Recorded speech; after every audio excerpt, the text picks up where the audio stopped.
right. I'll say that again. Yeah, Kyle, we missed you last week. We did indeed. It was very emotional, that episode. Yeah, what happened? Was Rocky in the hospital with that part? Yeah, he It's has. just before that. Yeah, he got into the hospital, and then he collapsed training. Went to the hospital. He found out that he has. Lymph, it said cancer in the lymph node. Non-Hodgkin's lymphoma. Yeah, thank you. And then he did the great Oscar scene, the head to head Oscar scenes where he got the news, and then he spills the news to Adonis's interrogation. Those two acting scenes by Sly were more than Oscar worthy, and yeah, we talked again about how he got ripped off there. Yeah, I'm sorry I missed that. That would have been a good episode to be in. We did contemplate not covering it, but we're like, well, We The weren't that podcast nice. must go on. yeah, Yeah. The podcast is bigger than just one person. that's true. Well, did you want to share your thoughts really quickly on that sequence and just overall, of course, Sly's performance or the how you emotionally felt, if you can recall that sequence in your mind? I didn't. I can't say I felt super emotional, although I can empathize and understand why you would. Like it'd be appropriate to be emotional in that stage. Like I don't know. In my mind, I was like, yeah, he's gonna get treated. Like it's just. I understand why he wants to do that, and like I think pretty much everyone has had family members who have had cancer or who have died of cancer. It seems like no family is untouched. Mm-hmm. So Yeah. it's like I think everyone kind of has an idea of what it's like to go through, have a loved one go through like chemotherapy or whatever, and so yeah, I don't know. It's and there's so many parallels to the previous movies, like when Mickey's speech about how you need someone who inspire you to go on, otherwise your body just kind of gives up on you, and I guess Adonis is kind of becoming that person for him. Right. Okay. Well, with that, we'll cue the music. Welcome everyone to Going the Distance, the Rocky and series. Boy, it's been a long week for me too. Okay, welcome everyone to Going the Distance, the Rocky and Creed podcast series. We love that you're here. We appreciate the support that people have been showing us throughout this coverage. I was a little bit nervous as we were going into season 7 and or Creed that we would not get the same support, and it's been a pretty steady support. Creed is obviously a very loved film, and I just want to welcome all our new listeners. If there's new listeners, I think we got new listeners because of Katie on the season, so thank you. Kyle's with us today, so we're very excited for that. Kyle, welcome. Thank you, sir. And it's been a long week for all of us. We've all had a different kind of a. We're going to go the distance, though. We've had a long week, but we want to get this show out, and we hope by the time everyone hears this, everyone would have had their Christmas already. So we hope everyone had a wonderful, safe Christmas day with friends, family, or by yourself. But we just hope that you were happy, safe, and because holiday depression is real. So we hope everyone is happy. And if you need someone to talk to, call Kyle. 24 hours a day, no matter how petty your problem is, I'm here to listen to you. And of course, the debate rages on online on Twitter about Rocky Four being a Christmas film, and every year it happens, and I always enjoy it. And you know, it's not a Christmas film. Like I'll say that right now, in the sense of No. in the sense of what I think a Christmas film is. Yes, it takes place on Christmas Day. Yes, there's the robot with the Santa beard on. Yes, there's things that happen because like Christmas is a topic, but it's not like It's a Wonderful Life, and that's what I mean by Christmas movie. Well, It, they're it, all equally a Christmas movie if Rocky Four. I mean, there's Christmas in all but maybe one or two of I them. think Rocky Balboa doesn't have a Doesn't. Christmas tree I don't. light mentioned, holiday, Yeah, Thanksgiving. that's it yeah, though. Maybe two. I don't know if there was anything in the second one. n- no, there wasn't Christmas in two, No. I and don't. then three. they There show wasn't 3. Christmas at the beginning, like, and then 4, of course. 5, there's 40 proof or 80 proof Santa, aka Polly. Yeah, in many ways, 5 almost has more Christmas themed stuff because Yeah. they even say, hey, it's Christmas. We're supposed to be together as a family. There's a lot more Christmas talk for family time than in part 5 than 4. Yeah. If Rocky, if Rocky 4 is a Christmas movie, then by that logic, the original is a Thanksgiving movie and a Christmas movie and New Year's Day movie. Yep. Yeah. Might as well throw in Independence Day as well, because the bicentennial business. So you know what else is a Christmas movie? Stallone is actually Get Carter took place around. No, Get Carter was Halloween. Sorry, First Blood was Christmas. Right. Yeah, like that. Oh, God, it has to actually have a Christmas theme to it. No, but It there's has to be about Christmas. Yeah, because the sheriff had a Christmas tree on his desk, so obviously they were decorated for the holidays. Very subtle stuff, but it's just kind of funny. So let's just throw that in there. There's some debates that won't die. Like there's that one. Yeah. And then there's like, is a hot dog a sandwich? Is another one. I've never heard that one. I've actually never heard that. Yeah, I've never heard that either. Never heard it. I mean, I've heard it's on the radio, at least in Edmonton. It's on the radio fairly regularly. Like once every couple of years, it comes up. That's funny. And like people debate, and it gets fierce. Or like whether a steak sandwich is really a sandwich. Wow, I've never pondered those ever. Well, listeners, I invite you to please give your feedback as to whether you think a hot dog is a sandwich. I think it is. I guess technically it's bread and meat. Qualifies, but I think it counts. I guess the term will be, we call it Subway sandwich, and the sub sandwich is circular bread. So by that logic, a hot dog bun is circular bread. So you can't say it's the shape of the bread that doesn't make it a sandwich, or you can't call sub sandwiches. So I guess in theory, hot dogs is a sandwich because it's just bread with meat. It's just shaped differently. Yeah. Yeah. People Anything get using like bread. pissy over it, though. Say again, Kyle? There's some people that get like really. I don't understand. I understand why people get passionate about stuff like that, but like you see the comments on Facebook or wherever, Of all things to be passionate about. That's funny. Wow. Well, like world hunger, meh. Oh. Hot dog is a sandwich. Yeah, people with world hunger. War. People with world hunger would be happy to. Well, I don't care what you call it. Can I just have it, please? Kind of eat it, please. Yeah. Mm-hmm. Well, we have a few emails that have come in over this last couple of weeks, and they one in particular is fairly long, and not in a bad way, but it's from your friend, Katie. Did you get that one? Yes, my friend Kim. So I'll try and hit the high points. Yeah. But I remember her telling me that she's been meaning to write, and so I think she was just like all of her thoughts and it was wonderful. And I don't want to cut anything short, but I'll let you, because it's your friend. I figured if you cut anything out, you can take the hit. So my friend Kim, who I've mentioned on the show before, she says, "Hi, Katie, Ryan, and Kyle." Oh, that's interesting. It's usually Ryan, Kyle, and Katie. Since she's my friend, I get first billing on it. Anyway, so she says, "I'm one of Katie's best friends, and I started listening to the podcast when she was invited on. She mentioned my name recently, and I was so excited and felt super famous, and figured this would be a good time to start writing in, though I wish I'd gotten in on the mailbag train sooner.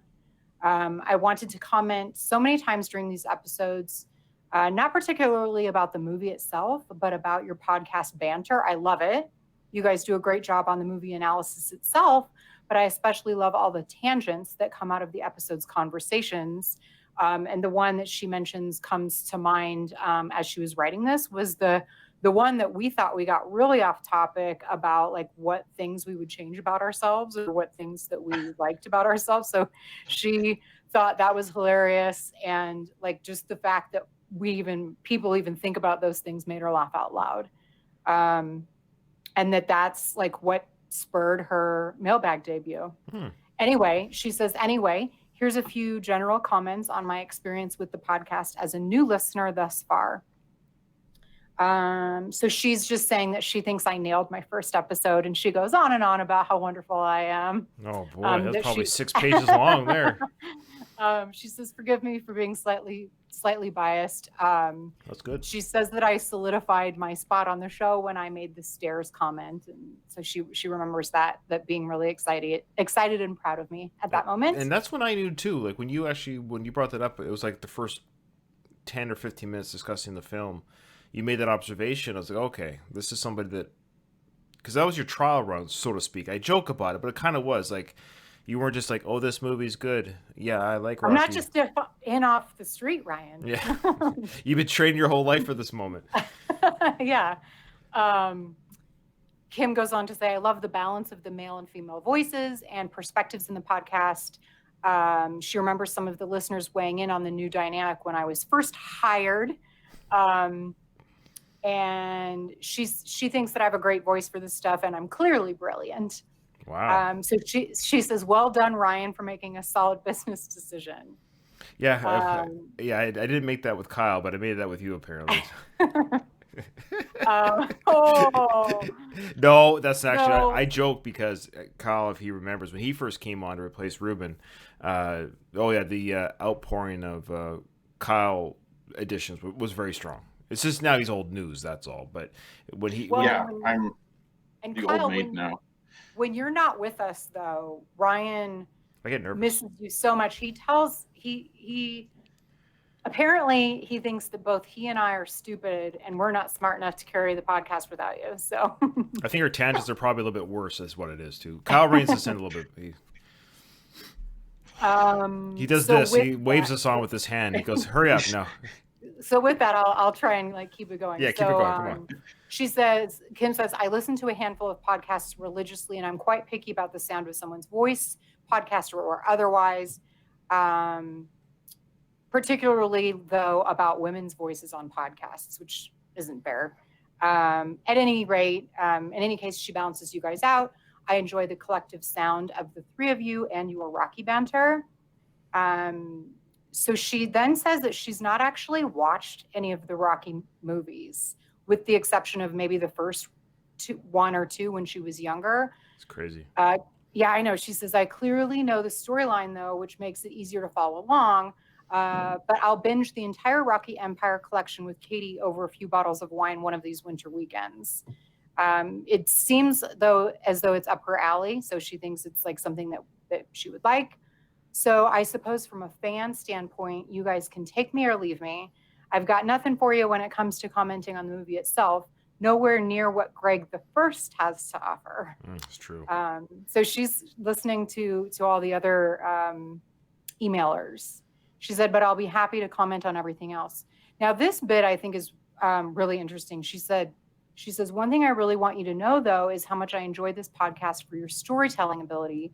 Your commentary really paints a clear picture. And even though I've not seen the movies, I feel very connected to the characters and storyline and can easily imagine the scenes as you speak about them. For me, it's very much like reading a book before watching the movie, where my mind creates its own images of the characters I'm reading about, or in this case, listening to. Granted, I already picture some of the actual characters like Rocky and Adrian as their true selves, but I don't know what, say, Paulie looks like yet. Though I'm confident. Man. Yeah. So she says, though I'm confident I have created a pretty solid image of him in my mind from how you talk about the story and the details of the character. Movies are rarely as good as the books. So I hope you guys haven't totally ruined the movies for me by producing such a great podcast. Jeez. Can you guys imagine? So she is, I guarantee, unique in this way. She's probably our only listener. She's our only listener that hasn't seen the film. She has to be. Listening to a podcast about it but not having seen it. I can't really put myself in that position. No. Of not having seen the movies before. And so she has that to look forward to after 45 years later, after hearing a bunch of yahoos rant and rave about it. That's crazy. Now that's Kim, you said? Mm-hmm. She said, all three of you are funny, even when a joke bombs. It makes her laugh even harder. How dare she? I love the ding bombs. ding. Talk to you soon. Keep up the great work. Kim Coleman, Denver, Colorado. Yeah. That's my friend Kim. Now she sent an appendage that I. Did you get the? Oh, and then I forgot to mention 3 things. I absolutely hate the intro song, but respect what you're trying to do there. Thank goodness for the 30-second skip button. I love it. I love the hatred. I feed off second, that. Adonis and the girl. It's funny she doesn't even remember. Listen anymore, but yeah, was that the same for you when you got back from Washington, Ryan? Yeah, you do. Well, you do hear it. And right now I'm in Quebec, so everybody has a French accent. So it'll be interesting to go back to BC where I get to hear the Anglophone accent again. I just want to say, Kim, thank you for being a patron. She is a new patron, by the way. Oh, really? Yeah, thanks, Kim. Wow, she's really showing up. She wrote a letter. She wrote an email. She says we're the best podcast that ever existed, and she put her money where her mouth is, and she became a patron. So thank you, Kim. Yes, thank you. I think she's done a first in the history of all our emails too. And I could be wrong on this, but I think this is the first time someone in the emails is referred to someone else from the emails. No. Like she mentioned Greg the first, but like yeah. I think the Gregs have the mentioned people- each other. Have they? Yeah. Okay. And Hector, Never I mind. swear, Yeah. Hector has. I feel like someone Okay. else. Yeah. But yeah. it's not common. Like I'll give you that. She's the first female to do it. Yeah, she's There the you first go. woman to ever do that. Yes. And she's not even like she's probably I guarantee she's the only listener who's not seen the movies. Like she likes must the be. podcast She must be the only despite one. never having seen Rockies. Yeah. So, All right. Thank you so much, awesome. Kim. Thanks, Kim. Then we have this is from the other Greg.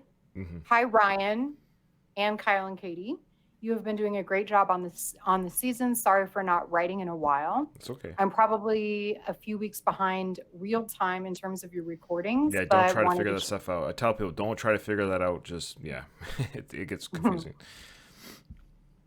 But wanted to share a couple of my favorite moments in the film. I like the scene outside of the Front Street gym when Adonis is sitting on the sidewalk trying to come to terms with things. One of the neighborhood kids comes by on a motorbike and says, "What's up?" Donnie echoes the words back to him. The kid then says, "I heard you Apollo Creed's son." Donnie says, "Yeah." The kid replies, "That's what's up." I really liked that exchange. I think we're probably going to watch that or maybe get close to it in today's episode. Yeah, well, yeah, I don't know. Maybe close. Very close. We're getting there. I know. I can't remember what's left yet. I think the next scene that we're covering is the fight outside in the club, Baby Creed.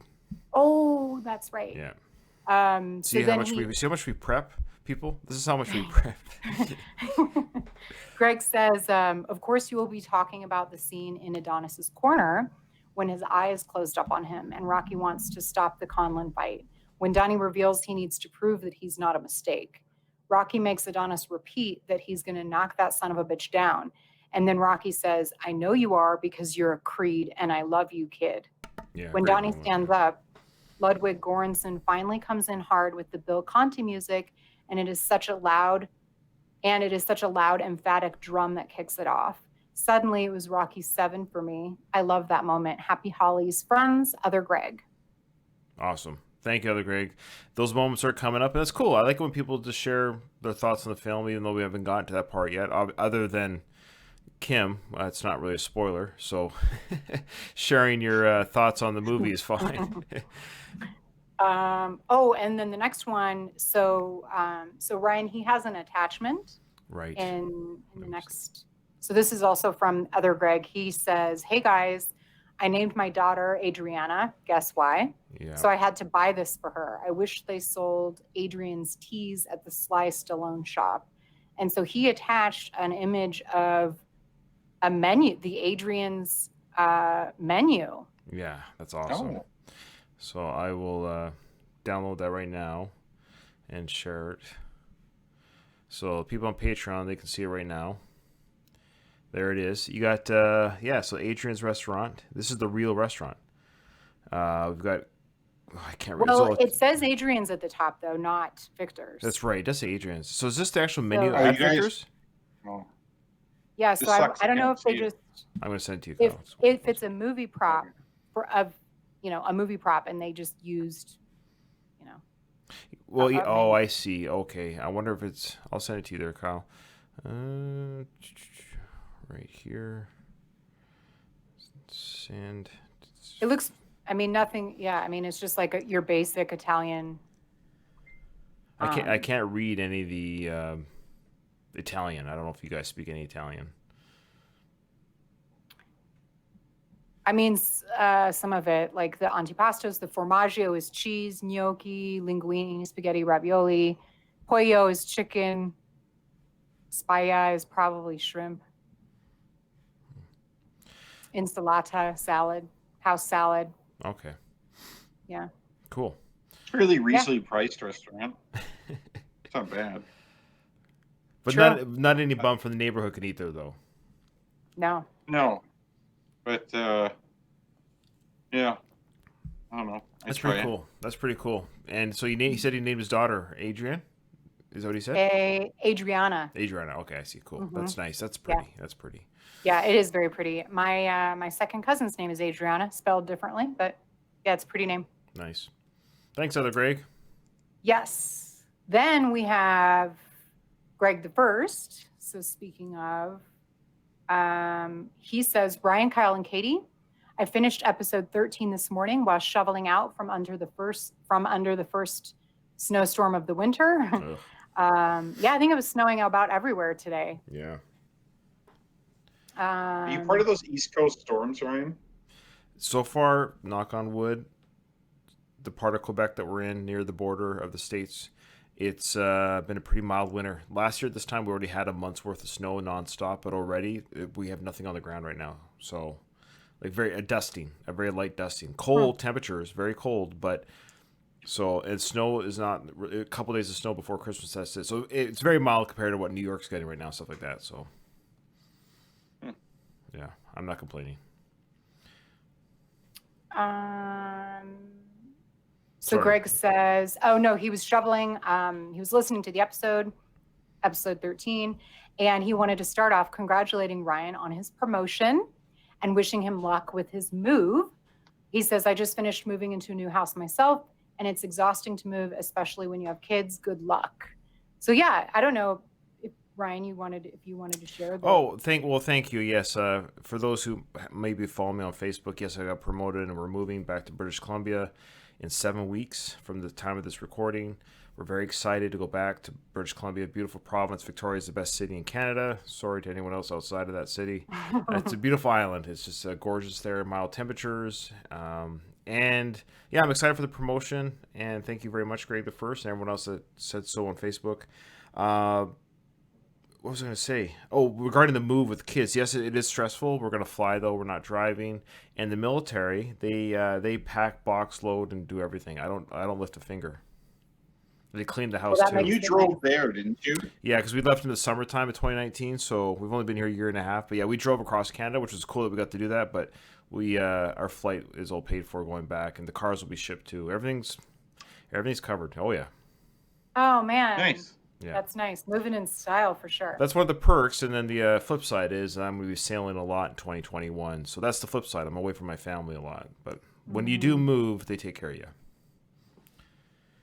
As they should, if they expect a lot. They expect a lot out of you and give it in return, it sounds like. Yeah, they do. They take care of you. We're not invading China, are we?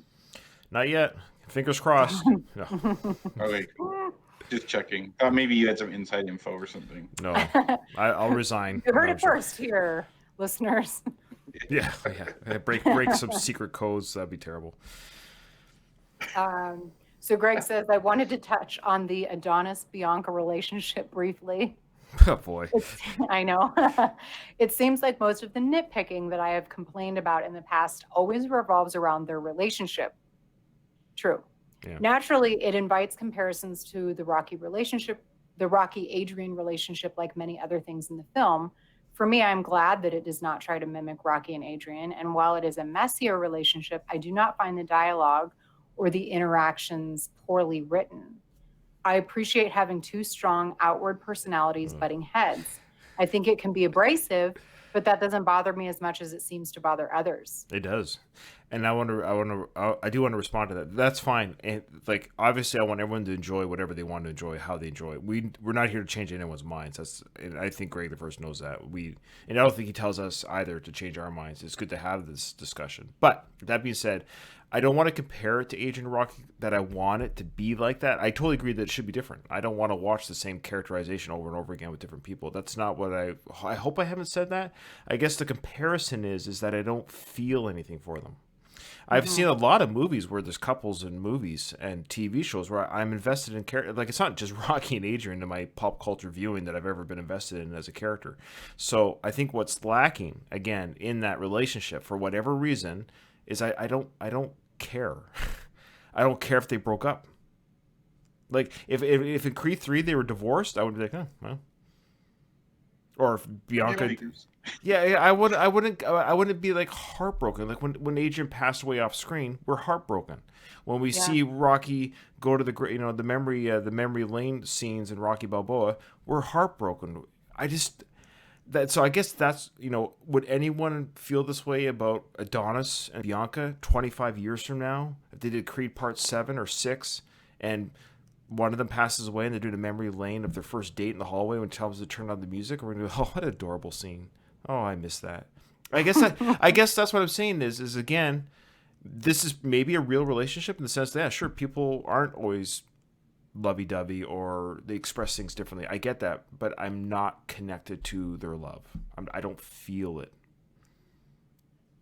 Yeah, agreed. And we have critiqued the dialogue and the interactions, and so he's saying that he disagrees. That's fine. Yeah. Oh, I'm sure many do. Again, yeah.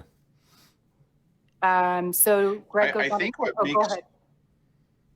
Sorry. Go ahead, I think one thing for me, at least, that I like so much about Rocky and Adrian that you don't see, at least not yet, with Adonis and Bianca, is that Rocky and Adrian like really grew well together as people.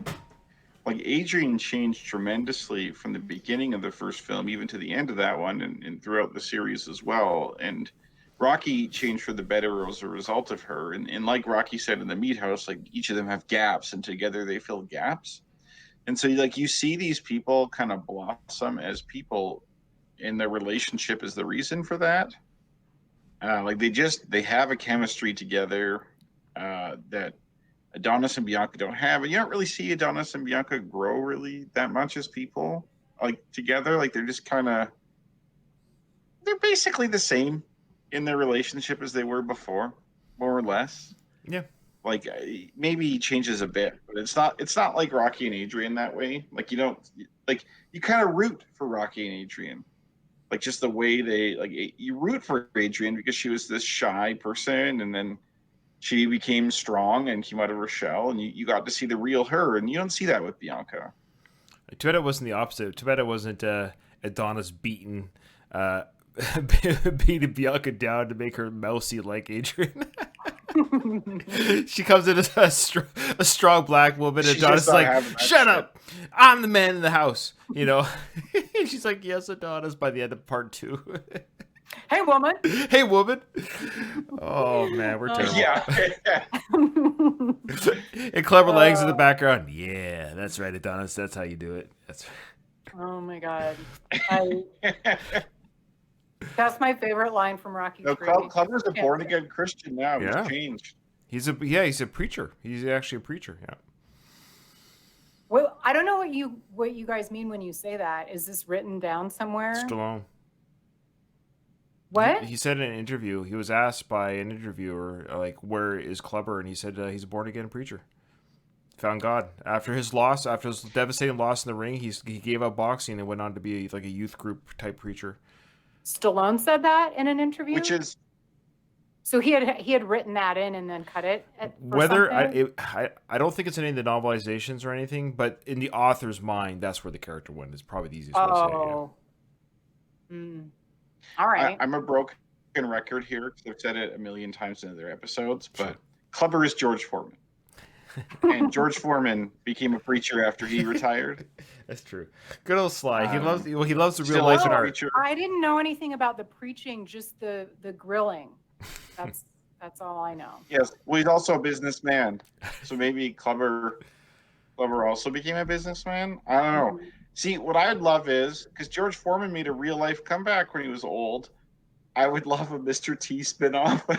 It would be fucking awful, but like also awesome at the same time. He's too old now. He's totally too old now. Actually, he probably doesn't look that great. He's pretty old. He is older. Yeah, now, no, it's way past that. That would have had to been 20 years ago. Right. For that to be viable, it would have had to be in the 90s. Yeah. It could have happened after part 4 if they did a. If they did a Rocky, they missed an opportunity between Rocky 4 and 5 for some storylines when everyone was still young enough to do them. They really did. Yeah. They could have easily done an Apollo, Clubber Lang revenge flick or something. They could have thrown something in. But anyways, all right. Let's. Greg's got more stuff to crap on us. Yes, he does. So Greg says, now on to something that you mentioned in episode 12, the Victor Cafe. I did some research for you. I think we even requested it. So awesome. Thanks, Greg. And it does not appear that any of the Rocky pictures and mementos that are in the restaurant during the movies are there outside of filming. The cafe has its own incredible history, though. First of all, it's over 100 years old, and there's live opera every night at the restaurant performed by the wait staff. Wow. That's super unique. And Frank Stallone. They do it. And what? Frank Stallone performs there every night. Oh, he's one of the waiters. Yeah. Yeah. Because it says that the wait staff. He's got to make a living. That's right. Yeah. Well, he went from singing at the Barrels to singing at Adrian's. There you go. Sly keeps him alive by giving him royalties for Take It Back or Take Me Back or whatever that song is. Every movie he slides that in somehow so Frank gets a royalties so he could not be in poverty. I doubt that would be the case otherwise, but so Greg says they do have a page on their website devoted to the filming during Rocky Balboa. I would encourage you to check it out. And then he links to Rocky Story Victor Cafe. So there's a link to the Rocky Story and Victor Cafe. Nice. I'll finish with one comment on episode 13. You mentioned that Creed is the highest rated film on Rotten Tomatoes, and how surprising you found that. And even that maybe it's why you're more critical of the movie. I just wanted to suggest that using Rotten Tomato scores to judge any movie, especially older ones like the original Rocky, is a bad idea. Rotten Tomato scores only gives a pass-fail grade. So if one reviewer thinks it's a C+ movie and another thinks that it's an A+ movie, those are both going to be scored as fresh. But the bigger issue is with older movies, is that older movies there just aren't as many reviews out there to use in the calculation. So Creed, for example, has 308 total reviews on the site, but Rocky only has 65. So every rotten review carries more weight. There were only 4 rotten reviews for Rocky 2, 3, and 4 all have less than 50 reviews on the site. One thing I would recommend is going back and reading some of the old reviews from the original series. It can be interesting to see what people thought of the movies in the moment. Thanks as always, Greg the First. P.S. I think Adonis's shirt is a fun Easter egg, and it does not take me out of the movie at all. If Rocky listening to his own theme music while training for the first Clubber Lang fight didn't pull me out of the film, I don't think anything could. And then he has some laughing with tears. Yeah. Smileys. So, Greg, I agree. Everything he says is good. That's again well researched, well thought out, well laid. He always lays out things very, very well. My only response to the Rotten Tomatoes I totally understand what he's saying, and I totally agree. Yes, there's less reviews for older films because that's just the nature of, Rotten Tomatoes is a newer rating system. So there's more reviews for more recent films than older film, of course, that came out 40 plus years ago. I guess it was just an article that came in my feed wherever I saw it, so I just reshared it saying, can you believe it? Yes, I can kind of believe it, not believe it. Yes, Creed is ranked number 1 according to the Rotten Tomatoes score as it is now. Yes, I get it. In theory, 1,000 more people could still rate Rocky, and all those thousands would say fresh, and then it would be higher than Creed. Just I know it's a scaling system with whatever, but it just goes to show you how powerfully reviewed or how positively reviewed Creed actually is, that it's still to this day in that metric system has beaten Creed. That's all. And so it's just a topic of discussion, which we're doing now. But yes, he's absolutely right regarding that. But before that ranking system came out, it doesn't change the fact that I'm critical of the film, meaning and we said this before last episode, Kyle, where we mentioned that we're kind of hard on Creed, not because it's a bad film. It's a wonderful film. I love the film. It's just, it's so praised that there's a part of me, I hear the outside noise. Like, I hear the critics, I hear I'm on Twitter, I see people talking about the film, and I see so many tweets still from people saying it's a better film than Rocky. I see these tweets all the time. And I'm like, I don't know if that's true. I don't think it's a better film than Rocky. And so the fresh score on the tomato meter, again, just reinforces what people are saying. And again, I get it. I'm glad they like the film. I don't want it to be terrible, but it's just an interesting contrast to have people saying today it's a better film than Rocky Part 1. I guess what I'm getting at, as we mentioned the last episode, is that we pick apart Creed a little bit because it has set itself throughout the popular culture outside of our show of being this incredible film, when I don't think it is that good. Like, as good as the people... funny enough, Black Panther, directed by the same person, and Ryan Coogler, people praise this film, and it's not that good. I've said this before, and it's weird. It's one of my least favorite. It's got nothing to do with. I hate that I even have to preface this, because there's gonna be somebody who's gonna say it has something to do with the skin color of the director or the character in the film. I've said it before, the Black Panther character in the Avenger films is awesome. I enjoyed him immensely as a character, as one of the many characters in the franchise. His standalone film, though, was boring. It was boring. I'd rather watch, I don't know, Thor Part 2.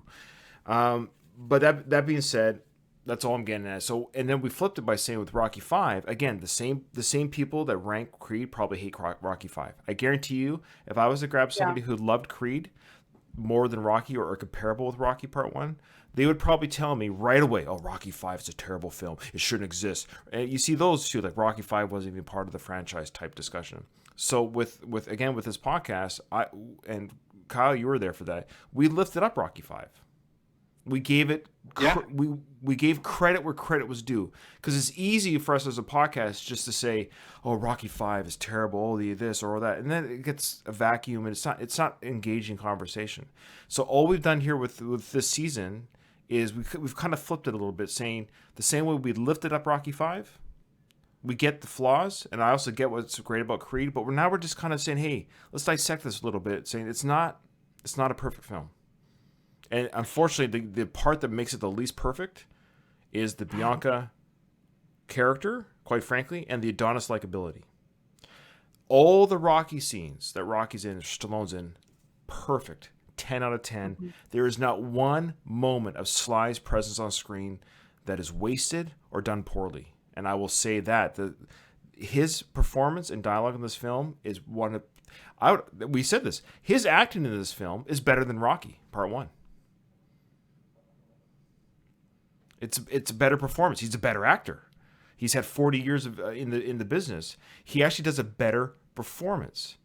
His crying at the doctor, his saying, "Oh, that stuff is there back in the past." He didn't emote like that. He had a great acting in Part 1, but his level of emotion, he did it again in Rocky Balboa when he's like, the beast inside, Paulie.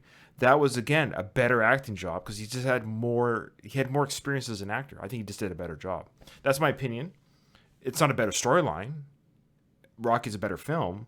But if you want to talk about just taking away the acting performance, I think it's more Oscar-worthy than Creed, quite frankly. But anyways, it's a lot of information. This is a Rocky podcast. So people are listening to the discussion about Rocky. But so again, Greg, you're absolutely correct. Everything you said is right, and you're right to feel that way. I'm just giving the other side of the coin of why we're a little bit hard on Creed. But I love the film, but it's not flawless. Just like I love Rocky 5, but it's not a piece of crap either. That's all. That's the balancing act.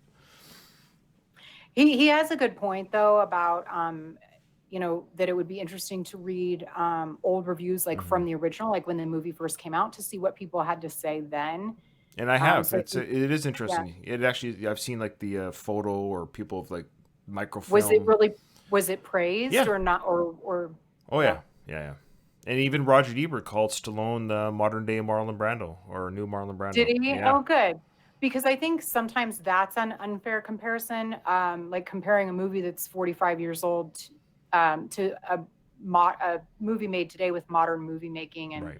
It's a things different just feel, move aesthetic. faster. Yeah. So it's harder. Like particularly if you ask a kid to watch the original versus some movie made today, it's kind of a hard comparison. So. Yeah. Kyle, sorry, what do you got there, buddy?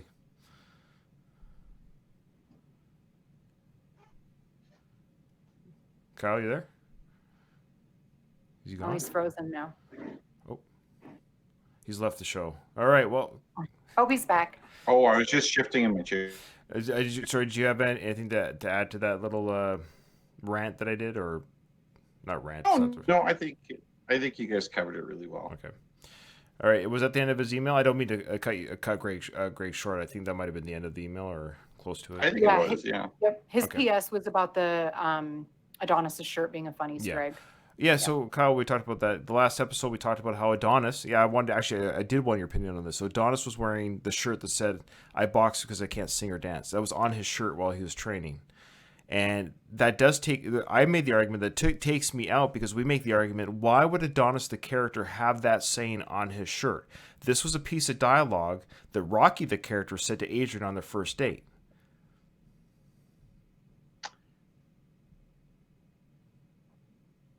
Well, it's unlikely that he would have that if this went down, but though not impossible. It's it's a nice little nod. Well, to the fan base, to like the hardcores, right? Right, because if you're a Creed watcher who's never seen the Rocky films, it would just mean like, oh, what a funny saying, Adonis can't sing or dance, so that's why he boxes, ha ha ha. But for the Rocky fans, like we know what it speaks to. What we said that our theory to make it work was, I said that Rocky always says that to everybody. So whenever he's asked, whether it's Adrian, whether it was a reporter, whether it was Adonis could have said, "Hey Rocky, why did you start fighting?" They probably had some conversations while they've been eating lunch between training, and Rocky's like, "Oh well, I just like always tell people I can't sing or dance," and so like Adonis said, "Oh man, that's hilarious! That's a hilarious, Unc," and he put that on his shirt. So that's the workaround. How he loved what his uncle said about that. Yeah, sure. I don't think anyone would ever ask Rocky why he boxes, though. You don't think so? Or interviewer or like, anything? because he's kind of dumb. No one would ask him that, because it's like, of course he boxes, because it's not like he's going to go to college, or you know what I mean. Like, if someone's like really smart, or someone you wouldn't think would be a boxer is a boxer, you'd be like, how come you're fighting? Even Adonis, you could say that. Right. Before he was known as Creed's son, before that, they'd be like, hey, wait a minute, you went to school, you had this job here, why the hell are you a boxer? But then it's like, with Rocky being a boxer, it's like, well, that makes sense. Like, what else is he going to do? Well, it does, but not everybody. The reason Adrian asked him that is because Rocky said you have to be a moron to want to be a fighter. Or, something like, he's a rap where you're almost guaranteed to end up a bum. Yeah, no, the date was, I don't get it. I don't get it. What do you fight? Yeah, that's right. She says she doesn't understand why anybody would want to be a fighter. Yeah. Well, which is a valid point. But she said that in general. Yeah. Yeah, not well, it is a valid point. Yeah.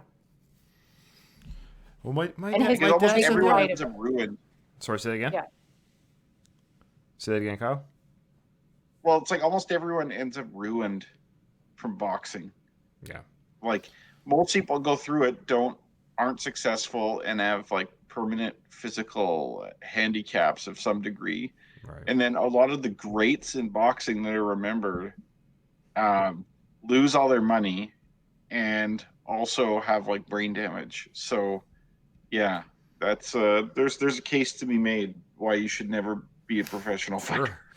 Yeah. Well, it is a ridiculous premise that like that it's a sport. Like, hey, let's just like beat each other up and call it a sport. Like put some rules to it and call it like it is kind of modern day gladiators. It is absurd, but it's entertaining. I think there's a part of our more primal nature that enjoys combat. Right. Well, like and it enjoys a contest between people. Right. But like maybe our more enlightened self kind of looks at it from the outside and is like, what are we doing? Mm-hmm. Like if aliens came to Earth and saw that like tens of thousands of us corral. Yes. Sorry. When aliens have come to Earth, that's better. And watch this, they're probably like, yeah. No, they're not ready. They're not ready. Or people or civilizations, alien civilizations like 70 light years from here are just getting transmissions of like early boxing fights. They're carried through space through all that time, and they're watching it, and they're like, oh, this is a primitive and crude civilization. We will not like. There's no need to visit them. No, we're not ready. Prime directive. We're not ready. All right. Yes, so exactly. What's is that the last email? It is. You sure? I don't know. I mean that's the last one I have. Yep. Yeah. Okay. Good. All right. Awesome. Again, I say it every time, but I say things more than once because when I look at the numbers, not everyone's listening to every episode. It's weird. I don't know how the algorithm works. I don't know how people listen to podcasts, but it's funny how some episodes have higher numbers than others. So some people who listened to the previous episode didn't listen to that one because the higher number will be on the next one. So I don't know. I look at numbers as a algorithm to figure out what works, what doesn't, and I noticed there was a higher numbers when Kyle was off the episode, so maybe that's very telling. No, they didn't know that. Well, that's interesting. Like they don't know that in advance. No, like going into so most people subscribe. Anything? Sorry, say it again. I was going to ask what have you gleaned or not? You've not been able to really. Honest, it's tough. It's a grind. These small little podcast. I'm a very independent, or we are a very independent podcast. I don't know because we're very like our podcast is very like we're just going through the movie in order. So it doesn't make sense. Do some people not want to hear about a scene, maybe, or do some people?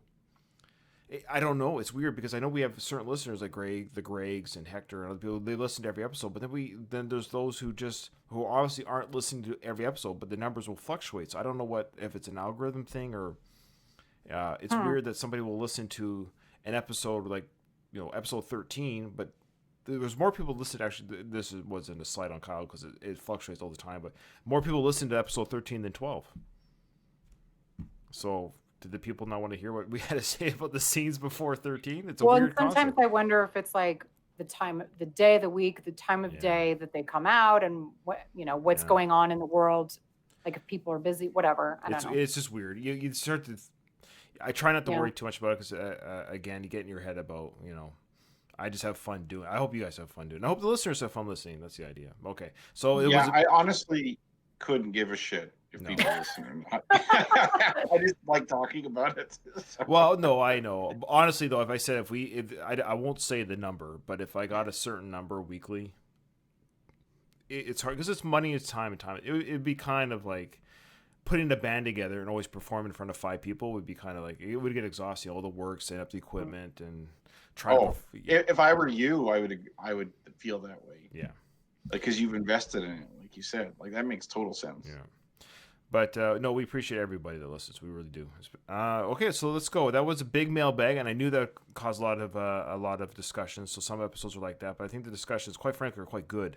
They get not heated. It's not the right word, but engaging, very engaging. Okay, so let's roll into the film sequence right now. We're gonna go to. I think this is gonna be Adonis Bianca heavy sequence. Let me just get to the. Ooh, we're gonna listen to some good music. Well, they're at a club, right? Yeah, here we go. I think they're at the club or something where Bianca. I think it's that style of music, though. Yeah. Oh, yeah. I can't wait. So it's got it says this the tonic Trump. Is the name or Tony Trump is the name of the artist. That's I guess Bianca's opening for an artist name. I can't quite read that. Tony Trump. Okay, here we go. On the marquee, I just can't quite read it. Oh, yeah, Tone Trump. And then that looks like Ben Franklin up top, Yeah, it might have been. Oh, I guess so in Philly. Yeah. which of course is a very Philadelphia thing, right? Well, she referred to this. I think this is a famous venue. She's probably. referred to being excited about playing there. Like Yeah, I think she for mentioned sure. on their date that she has I can't remember the name of the venue, but it's a famous Philadelphia one, I think. Right. Yeah, you're right. She did. I just don't remember. But in Philly, yeah, it might be that type. Every city has that kind of theater or club that's kind of, oh, you're little name for yourself. So she's opening for a larger act at the time right here. But so Adonis is now going backstage. He's looking for Bianca before she goes on her set. Hey, what's up, little Creed?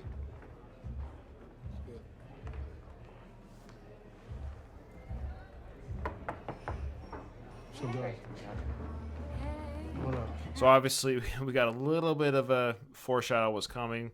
Somebody in the hallway as he's going to Bianca's dressing room. What's going on, little Creed? And Adonis' response was just, hey, how's it going? Hi. You okay? Hey, can we pause for a second? Of course, always.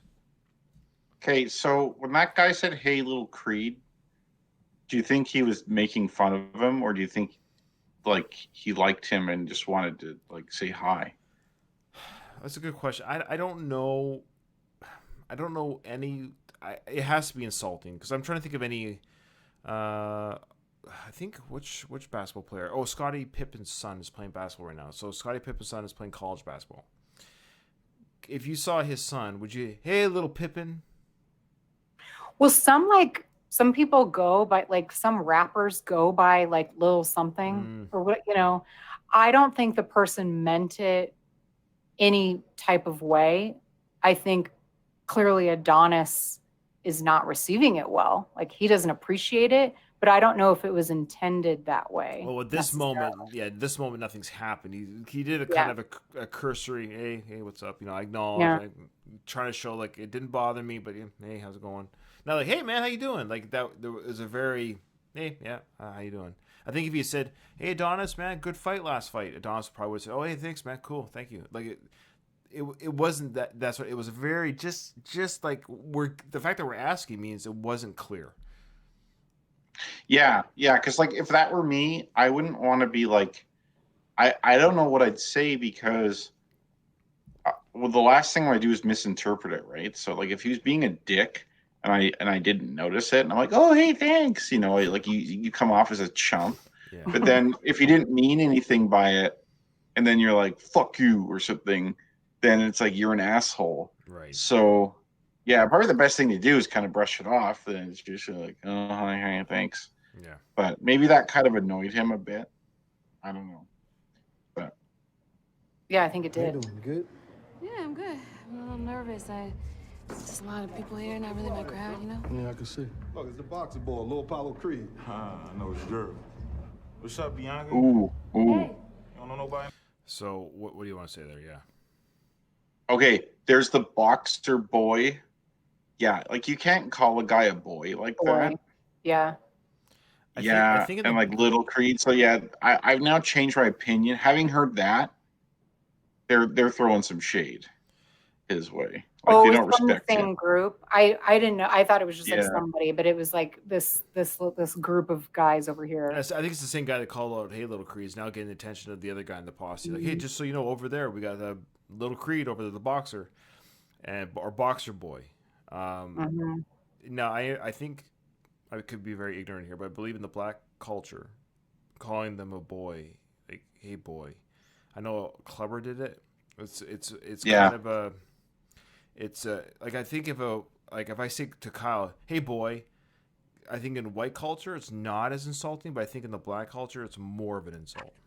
Well, you would It's never still say an that. insult. Yeah, but yeah. I think to them it's probably worse. Well, I don't. Yeah, I again, this is my ignorance, but I've seen it on screen.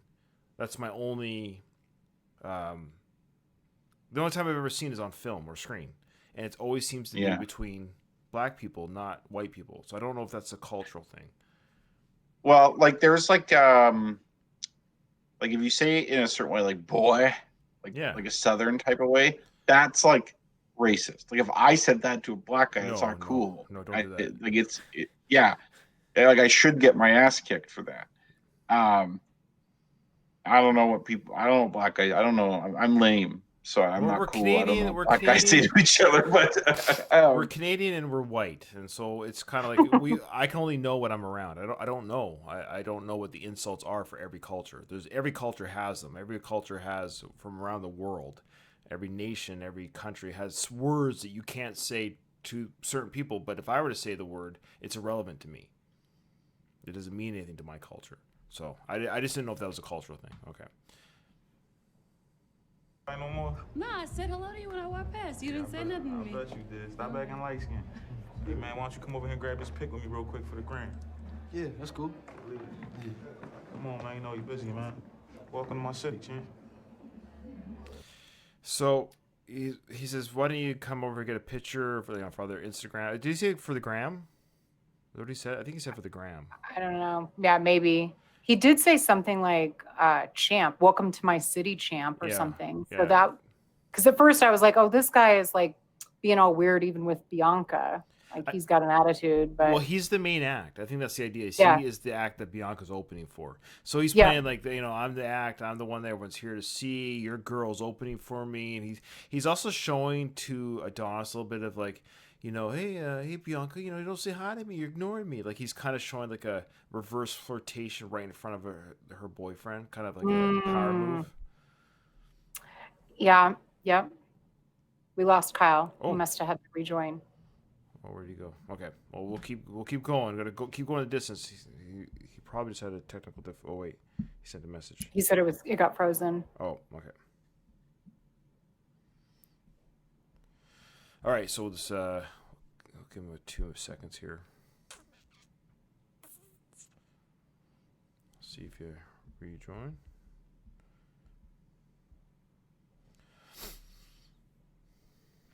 So yeah, now Kim gets to watch this video magic if she wants to on our Patreon. And while we're waiting, Donnie's got and maybe it's just like a standard boxer pose, but to me it's like Rocky's pose, like whenever he poses for a picture with somebody, he like does the fist. Was Adonis doing that too? Yeah. So I don't know. Yeah.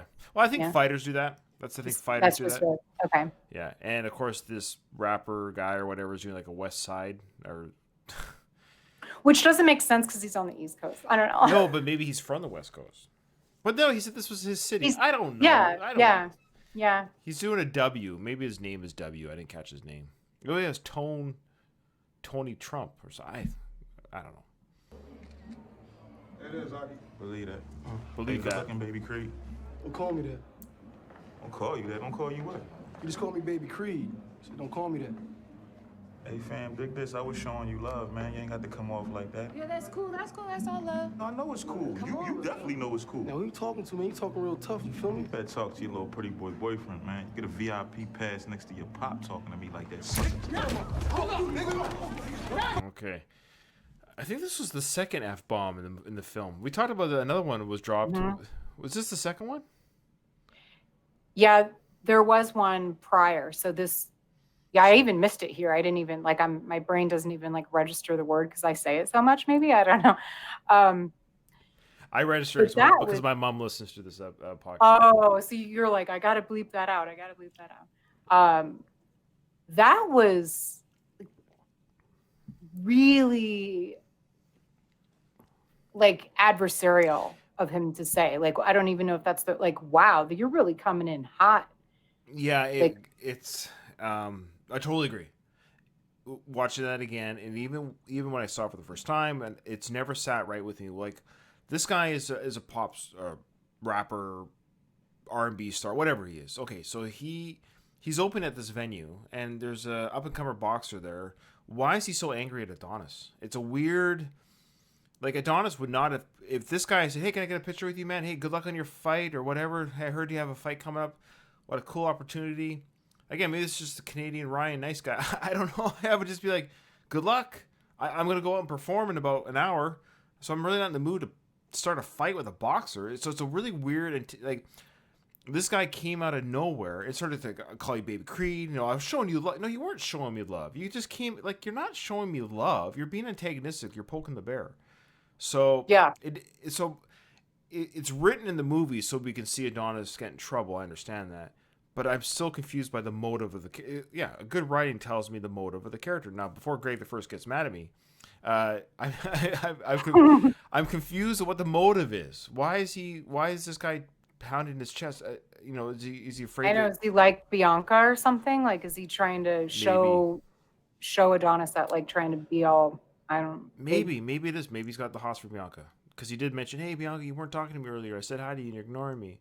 So and then you better tell your pretty boyfriend to simmer down or whatever like, he said. Well, you're talking to me. You're not talking to her. So it could just be a power play for Bianca's attention. Yeah. At the end of the day, it's very high school. So punches are thrown and the fight breaks out. Let's see how the scene continues. For our listeners, Kyle's internet has been going on and off all day. He's resetting his router. He's told us just to keep going. He may or may not rejoin us. It depends if it gives him any kind of grief. So we're to keep. Poor Kyle. I know he's having a bad week. Yeah. Oh, we love you, Kyle. All right.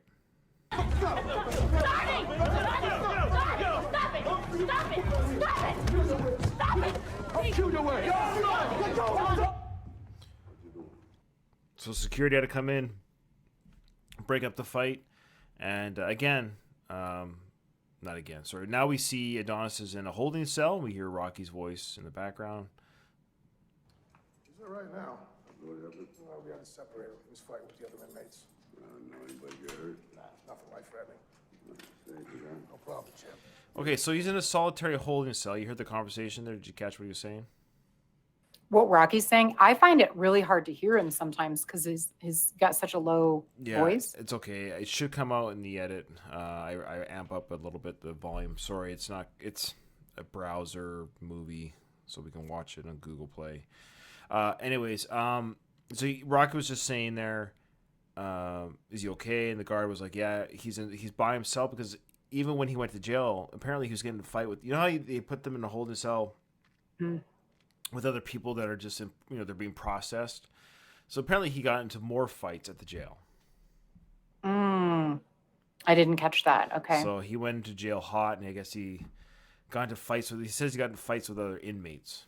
And I think it's to show us a little bit of his younger years coming through a little bit, his juvie fighting behavior. Well, now this is kind of what he kind of wanted to avoid a little bit. Like now everybody knows he's Creed, and so it's just like people take any opportunity to kind of come at him with that, like, oh, you're in jail, how tough are you now, Creed, or whatever they might have said. I don't know, but so he's always having to like defend himself and his name, and it just probably gets old too. We were just saying there, Kyle, he just joined us again, that he's now in the holding cell. The guard was telling Rocky that Adonis got into fights even at the jail, so that's why he's in solitary holding. Yeah, like I don't know what you guys said about him, but I think he has like I think part of it is him growing up in a jail environment where you're fighting all the time. But I think even in his juvenile detention center, he seemed to fight more than other kids. Mm-hmm. And I see people who, when they take offense and fight all the time, even though they could seem like it's ego, I think a lot of it's insecurity. Yeah. Mm-hmm. It's like, I can't, like, oh, this person disrespected me. It's like, well, you're basically saying you need their respect. Yeah. Like, because someone who really has, like, self-esteem and, like, a sense of self is like, I don't care what you say. Who are you? Let it go, yeah. Yeah, well, obviously Adonis is struggling with his identity. Yeah. That's the whole... Who am I? Am I a mistake? Am I my father's son? Am I a shadow? Am I all these things? So, yeah. And he's angry at the world for being a bastard child. And it's not wrong. He's totally validated to feel this way. But he's going to have to make peace with it, obviously, or else he's going to have a very troubled life. It looks like he won the jail fights, though, because his face was fine. I think he probably... He's a trained boxer, man. He's going to punch. He's going to hurt. It's going to connect. Yeah. Problem with like, I guess it's a holding cell, so it's not the same as like prison or jail. But like, if you were in like prison and you pissed off enough people, like you'll just get a knife in the back or something when you're not expecting it, right? Like they're not going to fight fair. Right. And they'd probably gang up on Yeah. on him. Yeah. Hey, Donnie. How you doing, son? I know a lot of cops, and they said your friend's locked up. Friends. You're just a trainer to me, right? I'm sorry about what I said to you back at the gym. It was just me talking. I didn't mean it. Look, you need to stay away from me. So again, he's Rocky's referencing after the cancer revealed to Adonis. He could see that Adonis was pretty angry, and Adonis was like mad that he didn't tell him about the cancer, mad that he's not going to take the treatment. And Rocky made the comment, "We're not a family. I'm just your trainer."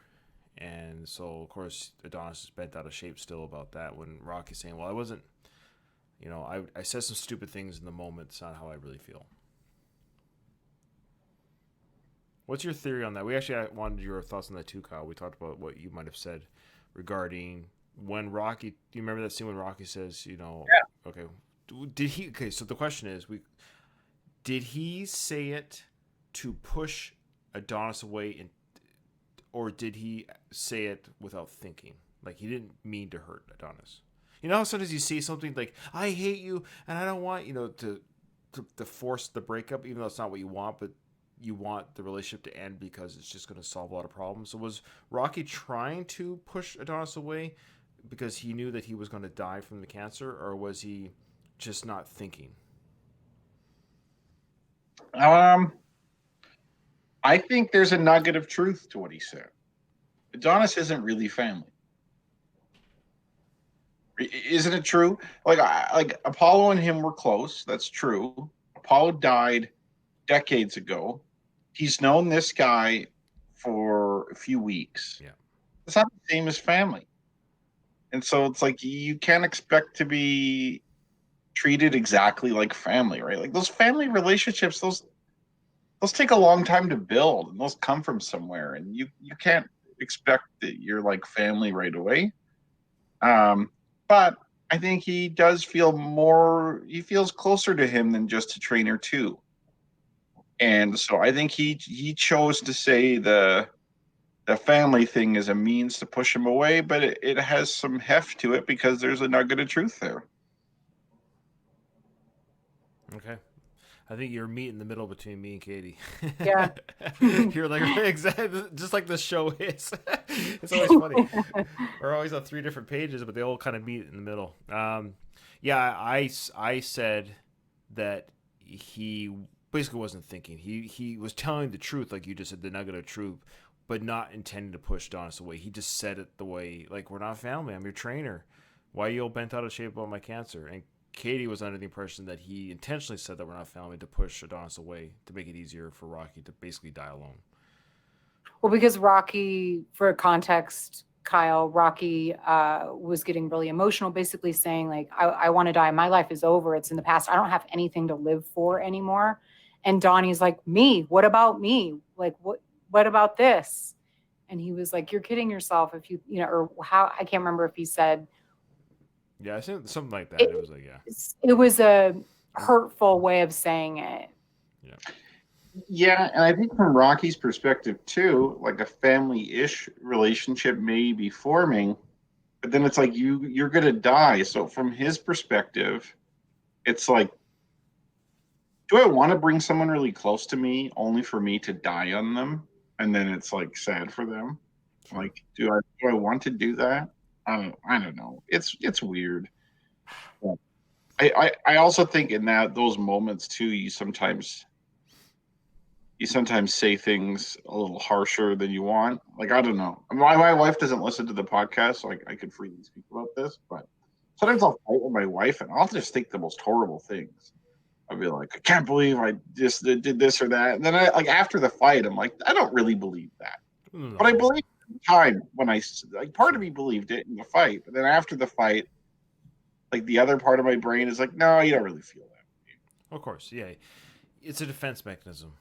It's a defense to protect yourself. You sometimes lash out, and then when the emotion is gone, you're like, ugh, that's not how I am all the time. I don't think this way when I wake up and go to bed about this partner or this relationship or whatever it is. But in that moment, when I'm on the defensive, we lash out to protect ourselves, our own feelings. Mm-hmm. Mm-hmm. How's that for a tangent, Kim? It was on topic. We're discussing. Yeah, No, I know, I know, but we're talking about relationships and stuff, so it's just fun. Comment. Say again. I said people could tell us their problems, and we could do like group therapy with them, where each of us we're like a panel of judges, and we'll make a ruling. So if like couples have a fight or something like that, that's awesome. That's a good idea. We should. Yeah, we're gonna stop doing the Rocky podcast. We'll do our own Talking Heads podcast. Well, look, we got to think ahead, right? Like, there's only so many movies you can look at. We got to try and think long term here. Where are we going to be in 30 years? I'll be dead. I don't know. Oh my god, that would be hilarious. You're not going to be dead in 30 years. You better not be. Oh, yeah, you're healthy. Don't tell my wife that. Yeah. All right, so let's go back to a couple seconds here. Okay.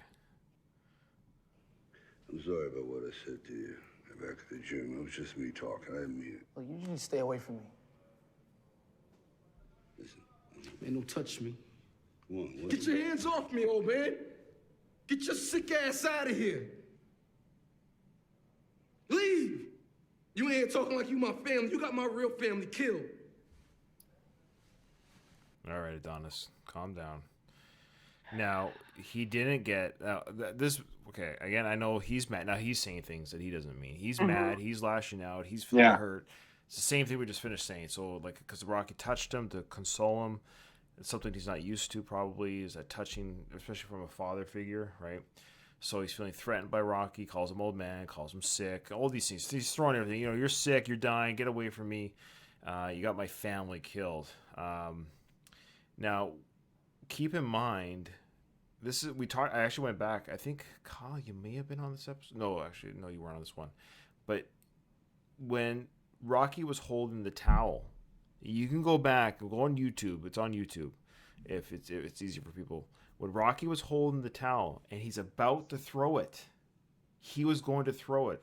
Rocky did not kill Apollo. Does anyone remember what happened in that moment? It's in there, and it's there. It's in the audio. Because, Derek Wayne Johnson, the documentary guy that I've interviewed, he's doing that Frank documentary, did the Rocky documentary and the John G. Elvison documentary. Anyways, he and I talk a lot. And he sent me a message saying, did you hear what Apollo said? And I'm like, yeah, I know. I talked about it in my podcast in season 4. So he caught it too on his own little research for a project that he's working on. So Rocky's holding the towel, and Apollo says, no. Oh, yeah. I remember that. What? I have never caught that, ever. It's there. Now, I have two arguments against that. Did they meet eyes, though? Yes, they were looking at each other. So Rock is about to throw it. Apollo turns. He's looking at Rock. Now, we don't see the same frame. But Rock is about to throw it. And Apollo says, no. Because he told him before that round, whatever you do, don't stop this fight. No matter what. No matter what. And Rock is like, I gotta stop this fight. He's killing you there. He's killing you. And then he goes, don't stop this fight. And then of course he's about to. And Apollo says, no. Now you could argue, yes, he's not in the right frame of mind, obviously. But Rocky respected his way. He didn't know he was gonna die. He just let's have an assisted suicide debate. Let's go on a tangent here. No, but no. But that's what I mean. It's like Rocky didn't know that the next blows would kill his friend. If he'd really known that, he would have stopped the fight. He just thought Apollo's going to get knocked out, and this is how he wants to go out as a fighter, so be it. You know what? I got to say my personal opinion here. As a corner person, you have to exercise good judgment, and your job isn't necessarily to take orders from your fighter. Sure. So he should have thrown the towel way before that moment. Agreed. But for Adonis to say it was Rocky, it's like, well, your father Yes, Rocky has his own cornerman responsibility to a degree. I agree. So does the ref who didn't stop the fight. Oh yeah, Lou Filippo is as responsible, if not more responsible, than anyone. Like, Donna should be mad at the referee. Yeah, that ref's the shittiest referee in the world. I can't believe I still can't get over that I have missed that. I always just thought that Rocky just hesitated because he knew that Apollo didn't want him to. Like, he told him not to. No, he reiterated In the it. It's a very low. No. You hear this? You hear like a no. Yeah. And okay, yeah. I have to. Oh my god, I have to rewatch it now. It's really but, low and guttural because he's got the mouth guard in. He's like half dying already. But yeah, you hear this very audible. And if you have your closed captions on, if you're watching it on your DVD or whatever, it actually comes through as it actually is captioned no as well. So the caption person caught it as well. Or it's in there in the dialogue. Yeah. It's a super low blow though. I like. A few course. people have bring it up, and so Rocky is like living with this over and over again. Like, people keep like throwing it in his face. Yeah, we should note that when Adonis said it, it hurt him. It hurt Rocky right there. Yeah, because it hurts Rocky because part of Rocky believes it. Yeah. Mm-hmm. Like, if for someone to hurt your feelings about something, you have to believe it a little bit at least. He threw three things at him. You're old, you're sick, and you killed my dad. Yeah. Also, though, why is Rocky there? Like, didn't to get him out, to bail him out? I think it was bail. I know, but if Donnie was just gonna like be that way, like, why did he call Rocky? Why didn't he? If he was that upset with Rocky, why didn't he call? No, he didn't call Rocky. You can. I think Bianca told Rocky what happened. Rocky was like, okay, well, he's in jail, and Rocky knows people, and he's a celebrity, and he's like beloved in Philadelphia. So no one else could go in that jail and be like, hey, can I have a sit down with this guy and talk to him? But it's totally believable that Rocky could. Well, for sure. I guess I thought that Adonis had to have called him to say, come get me out of jail. Anyone can bail you out. It could be it could be anyone that could bail you out. And I would bet that Rocky probably somehow made the charges go away. Probably. Or something. Because otherwise you can get an assault charge. You can go to prison for doing that. Yeah. And we also should know this is not foreign to Rocky. He's bailed Paulie out of the drunk tank many times. Yeah, exactly. That's probably how he knows some of those cops in the first place. Yeah. Like that jail guard there is probably one of the guys that took the Xbox watch off the parking lot. Leave it there. $1,000 Rolex. Nice.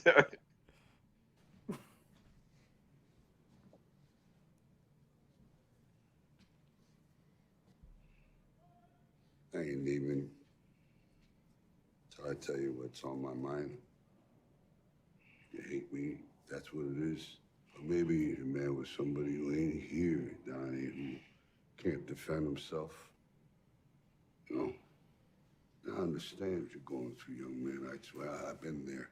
And I know what it's like to feel abandoned and be mad at everything. And you're a better person than that.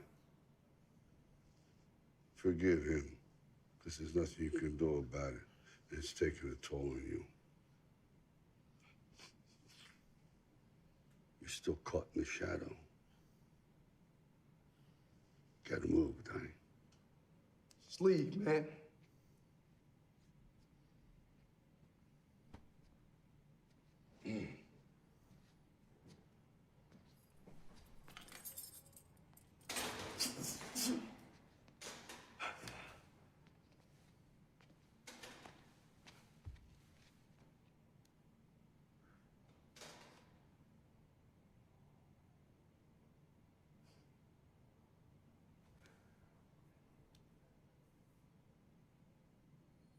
All right. Thoughts on that departing dialogue there by Rocky? Well, anyone who says that the Rocky films, or by extension, the Creed films, are boxing movies, does not know anything about these movies. Like, we're talking about like serious emotions here, about abandonment complex, about forgiving people. Like, this is boxing is just a convenient medium to express these ideas. And I thought this was a pretty good scene. It's another good scene. Again, Sly just, and of course Michael B. Jordan. I don't take anything away from him, but he's great acting. I thought he did a good job in this scene for Yeah. Michael B. I really like fighting back the tears and trying to portray a tough image still. Even though Rocky completely sees through him, and like that tough facade is totally fruitless, but he kind of just does it anyways because that's all he knows how to do. Is trying to hold that there, but he's crying, and as men, it's hard to cry in front of people, especially other men. He probably never cried in front of Marianne. And let's be fair, Rocky's the first person to ever get to the heart of the matter. Yeah, he's right there saying, "You were abandoned, and it sucks, and you're in your father's shadow, but it's taken a toll on you, and you gotta move. You gotta get out of that shadow." And it's often advice when it's correct hurts the most. Plus, I think it shows Rocky's maturity too, not to make it about himself. Yeah, he actually like not to get mad that he's insulted. Yeah, he didn't even say like one thing. he took that because he knew where it came from, and he didn't take it personally. Like it still might hurt because it rings true to him maybe a little bit, but he's not gonna. He knows that Adonis isn't saying that to, because he's an asshole. Like he's saying that because he's hurt and he has these abandonment issues. Well, he's dealt with his own son. Yeah. Basically, Rocky knows what not to do with. Well, the thing is, Rocky can relate to Adonis in ways he could have never related to his son.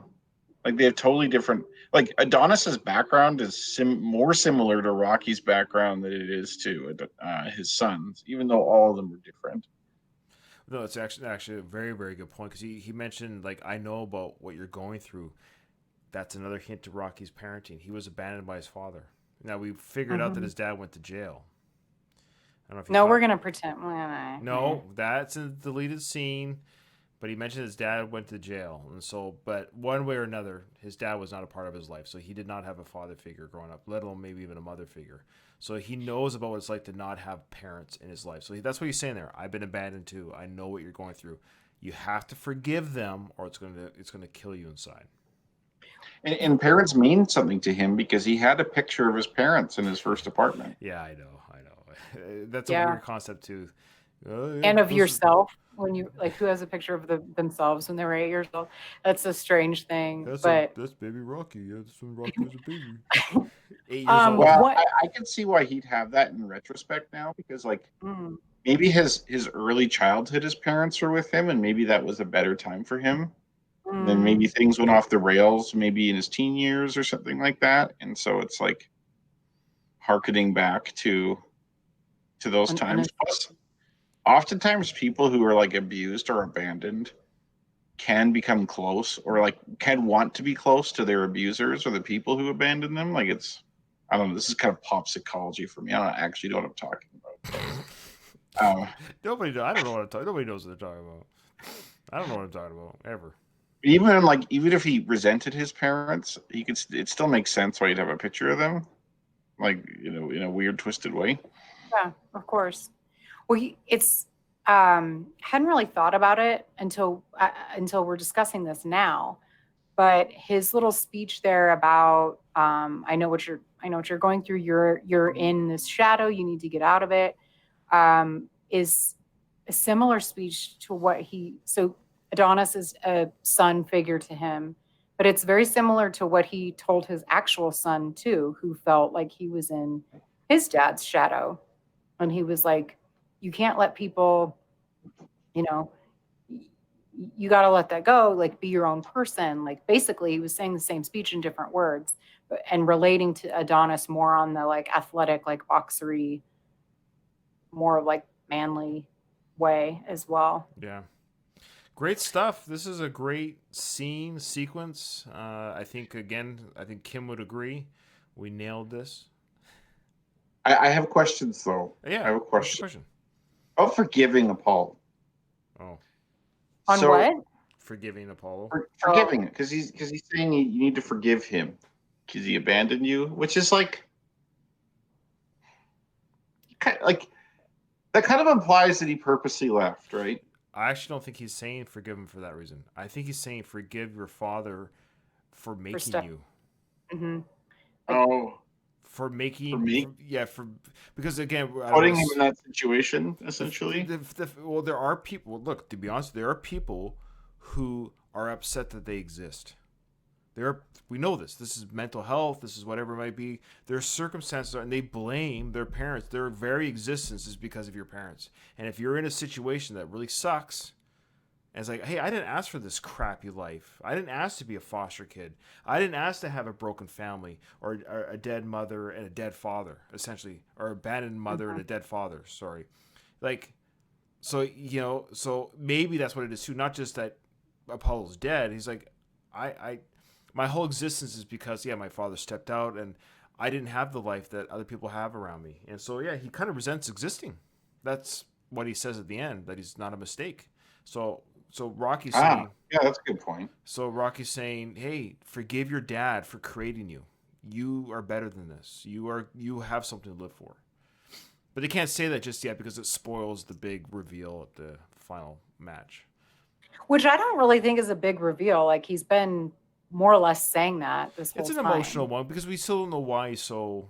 Because that's the emotional reveal. This is, I finally know now. Rocky's like, what do you know? And we'll get to that. And that's the big reveal. It's like, oh, that's why he's so like, I'm not a mistake, Yeah, I that's something I can't relate to, like, as a person, but I can tell that it would. You're not a mistake. No, I'm.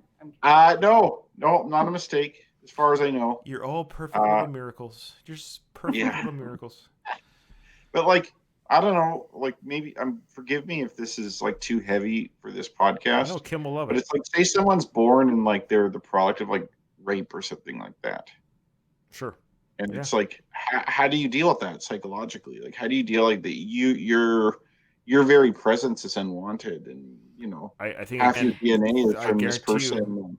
Have you seen Law and Order Special Victims Unit? Yeah. It's like a fantastic. Oh yeah, Olivia of course. Benson. Like, it's a storyline throughout the 20+ year series, like, because she's a product of rape, and she struggles. I forgot that she was. Yeah. And then so she helps all of her because she's in SV, the Special Victims Unit. So she helps all of them because they struggle with the same thing. Yeah. Yeah. So it's like, that has to be really difficult. That your existence is like resented, and that, like, I don't know. Yeah, I couldn't imagine being a mistake. Yeah, well, that's just it. That's what people do deal with. Okay, well, this has been an awesome, amazing, heavy episode. We forgot to do one thing. I forgot to say who's following us on Twitter. Kyle, you got no new follows since the last one. Katie, you got a few new ones. Do you see who they are? You got Kim, of course. She actually joined Twitter for this show. Kim's hardcore. Yeah, she's like our best fan. Joins Patreon, joins Twitter, sends us an email. She hasn't even watched the freaking movies. What's going on? See, Kyle. Everyone's disappointed. I don't do anything on Twitter, so these poor people.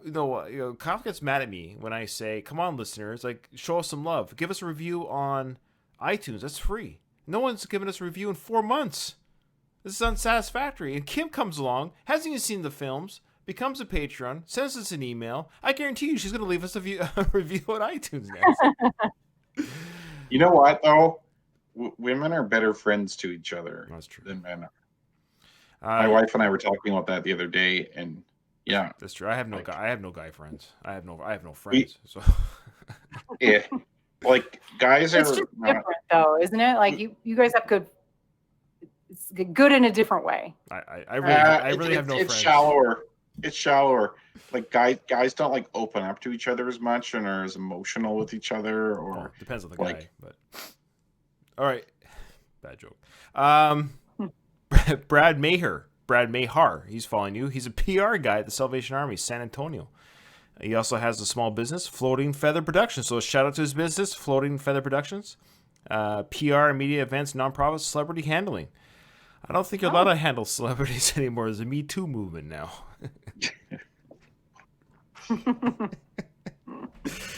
Ryan. Yes, I know. Brady Winningham, he now follows you as well. So we would like to thank those who follow Katie, Kyle, and the show. So we appreciate that as well. If you want to donate to Patreon for as little as $1 a month, you help pay for the hosting fee for the show. And you also get to see these live videos if you want to see those, and early releases of the audio. And lastly, send us an email to gtdwithrr@gmail.com. And like I said before, leave us a review on iTunes. It's free. Even if you just leave the stars, just give us the stars at least. Give us the rating. It does build it up. It's easy. Just hit 5 stars and you're done. It takes 10 seconds. So everyone, I hope everyone had a great Christmas. I hope you guys have a good Christmas. And You too. Kyle, it's your turn. Oh, yeah. Ding, ding. All right. You're going to say something. I think I stopped you from saying something. I'm sorry. Oh, so yeah, I don't know what like the lockdown's like where you guys are, but here, like, there's no gatherings at all. So it's like you're in your own house on Christmas no matter what. It's like that here, yes. Quebec, yes. It should be. It is absolutely not that way here. I mean, how is anyone policing that? Well, they're policing the same way they're policing heroin. Like, heroin's illegal. Right now I'm not allowed to shoot heroin in my home. It's an illegal. Oh, apparently, you know what I'm saying? Like, it's policed, but they're actually, believe it or not, they're kind of like saying neighbors narc on each other. I'm not even joking. That's kind of between the lines. Neighborhood watch. So do you get a citation or snitch on people? Say again, Kyle? I was saying, you can snitch on people here. Most people do it on the honor system, but then if there's like a bunch of cars outside your house or something like that, you'll get snitched on. Yeah. You got to be. Depends on your location. There's probably obviously people that live private properties, where it's like a gated entrance and it's a mile drive to the house. You're probably safe. No one's checking you out. But I live in a suburban community. Suburban, is that right? Suburbia. There's a cul-de-sac. Obviously, if I have 10 cars in front of my house, people coming and going, like, you're basically telling F you to everyone else. So I'd recommend not doing that. I mean, I get it. I don't. Here's the thing. If my neighbor does it, I don't care. I'm a libertarian at heart. So if you're gonna do it, I actually don't. I don't. I'm not doing it. I'm doing what I'm told, but I'm also not gonna call the cops. Well, it's a very different mentality than it is here, and I'm even in like a liberal area. So everybody's wearing masks and stuff here. They, there are certain, there's bars aren't open, like things like that. And they are urging everyone to not travel and to, not go to events with your family, but they're not going to do anything about it. You know what I mean? Like, it's just an urging. Like, it would not go over well in America if they put in place like a rule that you can't. Like, I think some states are, though. I think some states are. Gavin Newsom, isn't he doing that in California? It's never going to be enforced. I'm shocked that. So I guess that was my question, which is like, it's not jail, but you'll get fined. It's a fine. Okay. Yeah, it's a fine. Like, I'm in like Canada's Texas. Like, I think we were saying that before. And so like there are a lot of people here that are really pissed off about being like, they don't like to be told what to do. Yeah. And so it's like, there are people that I see people go around without masks and people get together still and stuff like that. But I think for the most part, most people begrudgingly comply. Because why not? Like, come on, like, we're all in this together. Like, let's just, but that's interesting.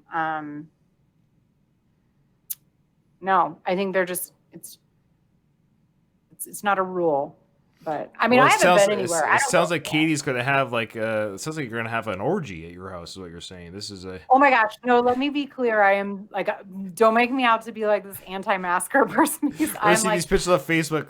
Thousands of people in her house. They were, looking at each other's faces. I'm even almost like judgy sometimes when I'm like, are you sure you should be doing that? Like, I'm very careful, and not everyone is, but I'm just glad that I'm not in a in the actual Texas, where Yeah. like no one wears a mask and like Right. that kind. Yeah. Oh, there it's a was funny times we live in. There's a couple bars that I think were in like Minnesota that, like, despite the fact bars were closed, they just stayed open anyways, and it was like packed. Yeah. And I'm like, what the fuck are you guys doing?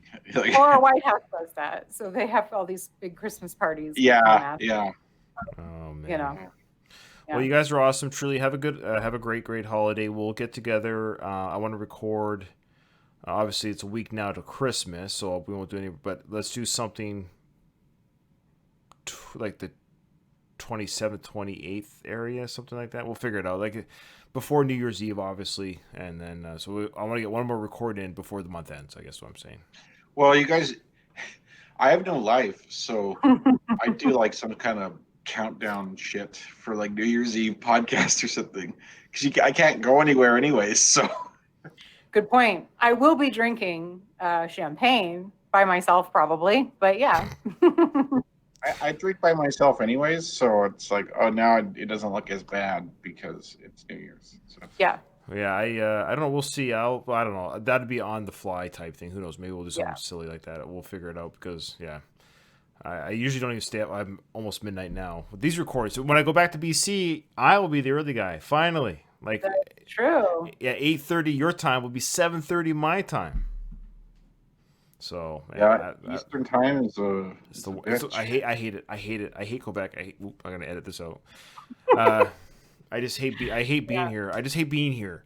That's all. And I can't wait to speak my own language to people, that speak my language too. It's Do tough. you both speak French? I don't speak French. Kyle probably knows. I think Kyle knows more than I do. Not fluently. Like my wife speaks French, and my daughter does her school in French, and she's doing school online right now. So there's a ton of French in the house, but like I can't hold a conversation, or even like I could order coffee or something, but it'd sound like shit. But like my understanding, like I can pick up more and more now. Yeah, but I'm gonna say no. I can't speak French, but I know a little bit. De crème non sucre. That's 2 creams, no sugar. French is a hard language, I think. It is. But yeah, anyway, so long story short. No Chinese, but. Yeah, it's no Chinese. I'm looking forward to going back to Victoria, Pacific Coast time. Ugh. Mild weather, Anglophones. It's great. What's an Anglophone? English. Anglophone? Anglophone. Yeah, like Francophone is French speaking. Anglophone is English speaking. I've never heard that term before. Welcome to Canada. God, you're lucky. Welcome to Canada. All right. That's a big English French is a big sticking point up here. Imagine if they made Spanish an official second language. Like they made it official, so everything on every product. So you had English on the front, Spanish on the back. And imagine every government official in higher position. So the president of the States would have to speak Spanish. The prime. It'd be like they're unelectable if you don't. Really? Yeah. So Justin Trudeau is bilingual. You have to be. You cannot not be bilingual. Well, it sort of makes sense. I mean, if you're it makes sense because we made the country bilingual. Yeah. It doesn't make sense if we said, "Hey, we won the war." Hey, guess what? England won the war.